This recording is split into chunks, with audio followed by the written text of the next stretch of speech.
Opening China to Pyramids. The Pyramid Lobby was successful in helping to elect George W. Bush and to strengthening its position in Congress. Yet before that happened, Amway also faced an immediate and existential economic need for geographic expansion. Having penetrated almost every other part of the world, Amway was running out of new markets to penetrate and churn into saturation with its endless chain proposition. Lobbying to both Democrats as well as Republicans would be required to open the largest of all new markets, China. Creating a kind of ironic circle, Karl Renborg's journey to China in search of commercial opportunity was now being repeated. Amway, founded by two Neutralite recruiters who defected and took thousands of downliners, acquired Neutralite in 1972, just a year before Renborg's death. Mittinger and Castleberry's plan, that Mittinger jokingly predicted would sign up, quote, everyone on Earth, had indeed spread worldwide, but China, the most populous of all nations, had been out of reach due to politically imposed trade restrictions. This had to change for Amway's survival. Quitting rates always threatened to outpace recruiting. Reaching China's massive population could not wait for the 2000 presidential election. Amway and a few other MLMs entered China in the mid-1990s under auspices of the Clinton administration's Department of Commerce. Avon was one of them, and was still employing a more traditional direct selling model. Predictably, to those few who understood the nature of MLM, introduction of the American-invented endless chain system immediately provoked a recruiting mania in China among hundreds of thousands seeking the legendary unlimited income. It was followed by their inevitable losses, which only generated more MLMs, each claiming to possess the holy grail of individual opportunity, the explosive promise of capitalism newly introduced to China.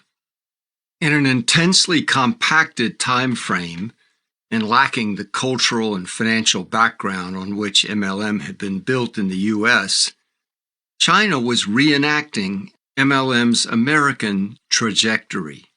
Large American MLM companies, the first ones in, dominated, but many new ones were rapidly forming, each a replica of previous ones while claiming to be unique.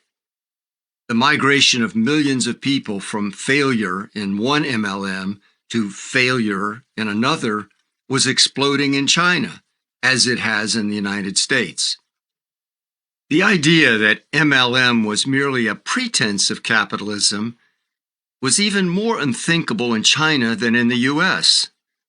Undoubtedly, Chinese enthusiasts had been told of what Ronald Reagan had said of Amway and multi-level marketing. Quote, "You really are capitalism in America," he said. The famous statement was delivered at a Reagan campaign rally for Amway distributors, May 1980, and famously quoted in Phil Kearns' Fake It Till You Make It, the first book to expose MLM. Reagan spoke at various MLM events. In Amway, The Cult of Free Enterprise, Stephen Butterfield wrote, quote, "The Amway drive for Reagan had all the histrionics of a Billy Graham crusade." MLM promised to be not the capitalism of the sweatshop textile mills and electronic device assembly plants, but the heavenly gates of Wall Street, Las Vegas, and Madison Avenue combined. Equity, self-employment, compounding returns without more work, and the treasures of capital gains, finally coming to the laboring classes. But MLM's hallmark, massive and orchestrated rallies, and the cultic character of the new business alarmed the Chinese government, a centrally controlled system that imposes a single ideology on the entire country. claiming the new MLMs were, quote, sects and cults that spread superstition. The communist government banned MLMs through a national law against pyramid sales schemes. Riots immediately broke out in some provinces among tens of thousands of newly recruited MLM followers, frantic to gain the wealth MLM promoters had promised, or at least to recoup the investments they had already made. A 1998 Chicago Tribune article, U.S. hopes China will ease direct sales ban, quoted a local Chinese newspaper story that in one scheme, quote, 70,000 people surrendered their savings to a selling scheme based on cashmere sweaters. One person committed suicide after the company failed to meet its promises of riches, the newspaper said. Other operations seem to be evolving into virtual cults. MLM's endless chain model was invented in the U.S. It produced similar consumer manias and caused the same scale of losses in America. Several books had already been written about Amway as a cult, depicting MLM owners as cult leaders.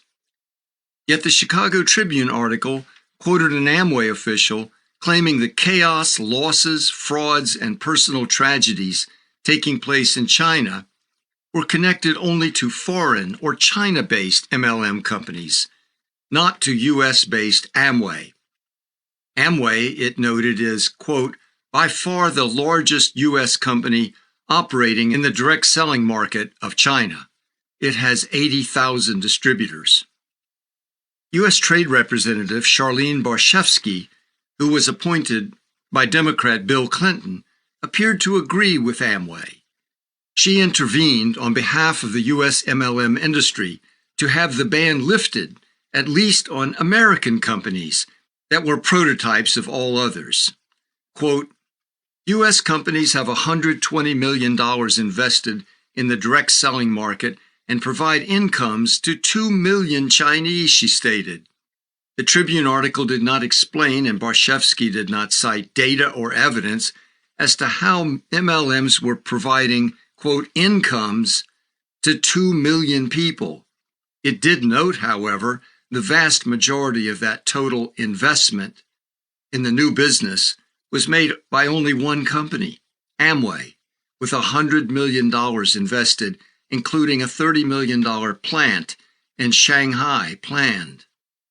Acknowledging the direct assistance from the Clinton administration in an April 9, 1999 press release, Steve Van Andel, son of one of the founders, welcomed reports of U.S. and Chinese governments' cooperation and expressed gratitude specifically to Clinton's trade representative, Charlene Barshefsky.